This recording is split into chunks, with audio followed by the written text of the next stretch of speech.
PUC ಫಲಿತಾಂಶದಲ್ಲಿ ಇದೊಂದು ಸ್ಫೂರ್ತಿದಾಯಕ ನಡೆ. ದೃಷ್ಟಿಯಲ್ಲಿ ಶೇಕಡ 80ರಷ್ಟು ದೋಷ ಇದ್ರೂ ಬ್ರಹ್ಮಾವರ ತಾಲೂಕಿನ ಕೋಟ್ಲಬೈಲುವಿನ ಕೆಎಲ್ ವಿಶ್ವಾಸ ಅಡಿಗ ಪಿಯುಸಿ ವಿಜ್ಞಾನ ವಿಭಾಗದಲ್ಲಿ ಅತ್ಯಧಿಕ ಅಂಕ ಗಳಿಸುವ ಮೂಲಕ ಅಪೂರ್ವ ಸಾಧನೆ ಮಾಡಿದ್ದಾರೆ. ವಿಶ್ವಾಸ ಗಳಿಸಿರುವ ಅಂಕ 580 ಅಂದ್ರೆ ಶೇಕಡ 97. ಪರೀಕ್ಷೆಯಲ್ಲಿ ಅವರಿಗೆ ವಿಶೇಷ ಅಭ್ಯರ್ಥಿ ಎಂಬುದಾಗಿ ಪರಿಗಣಿಸಿ 1 ಗಂಟೆ ಹೆಚ್ಚಿನ ಅವಧಿಯನ್ನ ನೀಡಲಾಗಿತ್ತು. ಈ ಸಲದ ಪರೀಕ್ಷೆಯನ್ನ ಸಮರ್ಥವಾಗಿ ಎದುರಿಸಿ ಅತ್ಯುತ್ತಮ ಅಂಕವನ್ನ ಗಳಿಸೋದ್ರ ಮೂಲಕ ಈ ಸಾಧನೆ ಮಾಡಿದ್ದಾರೆ.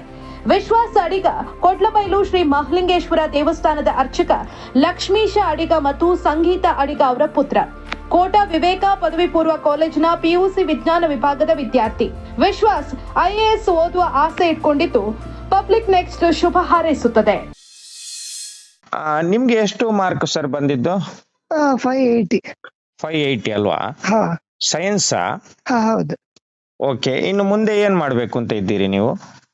BSc ಮ್ಯಾಥಮೆಟಿಕ್ಸ್ ಅಲ್ಲಿ. ಹೌದಾ? ಅಂದ್ರೆ BSc ಮ್ಯಾಥಮೆಟಿಕ್ಸ್ ಹೋಗಿ ಮತ್ತೆ ಏನು ಅಂತ? IAS ಎಕ್ಸಾಮ್ ಬರೀಬೇಕು. IAS? ಓಕೆ, ನಿಮ್ಗೆ ಒಂದ್ ಚೂರು ದೃಷ್ಟಿ ದೋಷ ಇದ್ದು ಕೂಡ ನೀವು ಯಾವ ರೀತಿ ಇದು ಮಾಡಿದ್ರಿ? ಹೇಗೆ ಎಲ್ಲ ಇದು ಮಾಡಿದ್ರಿ? ಇದು ಮಾಡಿದಿರಿ ಅಂತ ಓದಿದ್ದೀರಿ? ಕ್ಲಾಸ್ ನಲ್ಲಿ ಫಸ್ಟ್ ಬೆಂಚ್ ಅಲ್ಲೇ ಕೂರ್ತಿದ್ದೆ.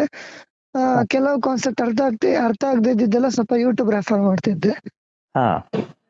ಹಾಗಾಗಿ ಸ್ವಲ್ಪ ಈಸಿ ಆಗ್ತಿತ್ತು ಮನೆಗೆ ಬಂದು. ಮತ್ತೆ ಹೆಚ್ಚಾಗಿ ಸ್ವಲ್ಪ ಲೈಟಿನ ಅವಶ್ಯಕತೆ ಎಲ್ಲ ಜಾಸ್ತಿ ಬೇಕಿತ್ತು ನನಗೆ. ಹೇಳಿ. ಮತ್ತೆ ಅಂದ್ರೆ ಮ್ಯಾಗ್ನಿಫೈಯರ್ ಗ್ಲಾಸ್ ಇಟ್ಕೊಂಡೆ ಸ್ವಲ್ಪ ಇದ್ ಮಾಡ್ತಿದ್ದೆ, ಎಫರ್ಟ್ ಇಟ್ಟಿದ್ದೆ. ಅಂದ್ರೆ ತೀರಾ ಸಣ್ಣ ಇದ್ರೆ ಮತ್ತೆ ನೋಟ್ಸ್ ಎಲ್ಲ ಫುಲ್ ಎನ್ಲಾರ್ಜ್ಡ್. ನಾರ್ಮಲ್ ನೋಟ್ಸ್, ಬೇರೆ ಯೂಸ್ ಮಾಡೋ ನೋಟ್ಸ್ ತರ ಅಲ್ಲ, ಎಲ್ಲ ನಾರ್ಮಲ್. ನಂಗೆ ಸಪರೇಟ್ ಆಗಿ ಪ್ರಿಂಟೆಡ್ ನೋಟ್ಸ್ ಎನ್ಲಾರ್ಜ್ ಮಾಡಿ ಕೊಡ್ತಿದ್ರು. ಓಕೆ, ಅದೇ ಯಾವ ಎಲ್ಲ ನೋಟ್ಸ್ ಹಾಗೆ ಇರ್ತಿತ್ತು. ಮತ್ತೆ ತೀರಾ ಅದು ಕಾಣೋದಿಲ್ಲ ಅಂತಿದ್ರೆ, ಅಂದ್ರೆ ಅದೆಲ್ಲ ಎನ್ಲಾರ್ಜ್ ಮಾಡ್ಲಿಕ್ಕೆ ಆಗೋದಿಲ್ಲ ಅಂದ್ರೆ ಮೊಬೈಲ್ ಇಂದ ಫೋಟೋ ತಕೊಂಡ್ ನೋಡುದು. ಹೌದಾ? SLC ಅಲ್ಲಿ ನಿಮ್ಗೆ ಹೇಗಿತ್ತು ಮಾರ್ಕ್ಸ್ ಎಲ್ಲ? SLC ಅಲ್ಲಿ 97 ಇದೆ, ಸೇಮ್ 625ಕ್ಕೆ 605. ಓಕೆ, IAS ಮಾಡ್ಬೇಕು ಅಂತ ಆಸೆನಾ? ಹೌದು. ನಿಮ್ಮ ಸ್ಕೂಲು, ತಂದೆ ತಾಯಿದೆಲ್ಲ ಸಪೋರ್ಟ್ ಎಲ್ಲ ಹೇಗಿತ್ತು? ತುಂಬಾ ಒಳ್ಳೆ ಸಪೋರ್ಟ್ ಮಾಡ್ತಾರೆ. ನಂಗೆ ಇದ್ರ ಪ್ರಾಬ್ಲಮ್ ನೆನಪೇ ಆಗುದಿಲ್ಲ, ನಂಗೆ ಈಗಂತೂ ಉಂಟಾ ನಂಗೆ ಗೊತ್ತೇ ಆಗುದಿಲ್ಲ. ಎಲ್ಲ ಸ್ವಲ್ಪ ಮತ್ತೆ ಟೀಚರ್ಸ್ ಹಾಗೆ ಹೈಸ್ಕೂಲ್ ಅಲ್ಲೂ ಬ್ರಹ್ಮವರ ಬೋರ್ಡ್ ಹೈಸ್ಕೂಲ್ ಅಲ್ಲಿ ಓದಿದ್ದು. ಅಲ್ಲಿ ತುಂಬಾ ಸಪೋರ್ಟ್ ಮಾಡಿದ್ದಾರೆ ಟೀಚರ್ಸ್ ಅಲ್ಲಿ. ಇಲ್ಲೂ ಹಾಗೆ ವಿವೇಕ ಕಾಲೇಜಲ್ಲಿ ಮಾಡಿದ್ದು, ಒಳ್ಳೆ ಸಪೋರ್ಟ್ ಮಾಡ್ತಾರೆ. ಹಾಗಾಗಿ ನಂಗೆ ಒಂಥರ ಖುಷಿ ಆಗ್ತದೆ ಓದುವಾಗಲೂ ಸಪೋರ್ಟ್ ಮಾಡಿದ್ದಾರೆ ಒಳ್ಳೆ.